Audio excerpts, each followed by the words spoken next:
एक गांव में एक रामलाल नाम का एक किसान अपनी पत्नी और 4 लड़कों के साथ रहता था।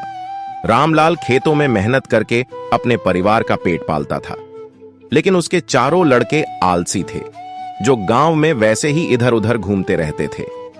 एक दिन रामलाल ने अपनी पत्नी से कहा कि अभी तो मैं खेतों में काम कर रहा हूं, लेकिन मेरे बाद इन लड़कों का क्या होगा?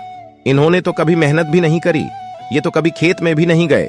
रामलाल की पत्नी ने कहा कि धीरे धीरे ये भी काम करने लगेंगे।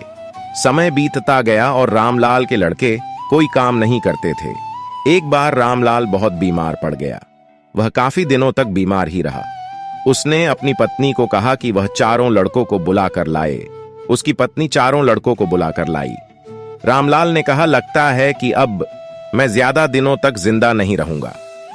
रामलाल को चिंता थी कि उसके जाने के बाद उसके बेटों का क्या होगा, इसलिए उसने कहा, बेटो, मैंने अपने जीवन में जो भी कुछ कमाया है वह खजाना अपने खेतों के नीचे दबा रखा है।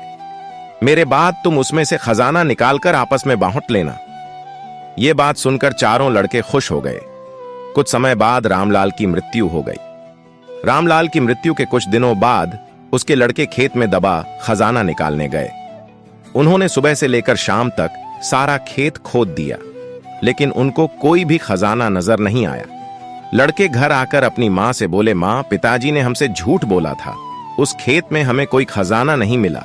उसकी मां ने बताया कि तुम्हारे पिताजी ने जीवन में यही घर और खेत ही कमाया है, लेकिन अब तुमने खेत खोद ही दिया है तो उसमें बीज बो दो।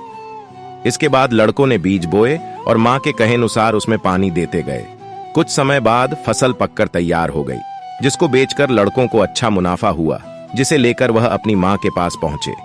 मां ने कहा कि तुम्हारी मेहनत ही असली खजाना है, यही तुम्हारे पिताजी तुमको समझाना चाहते थे।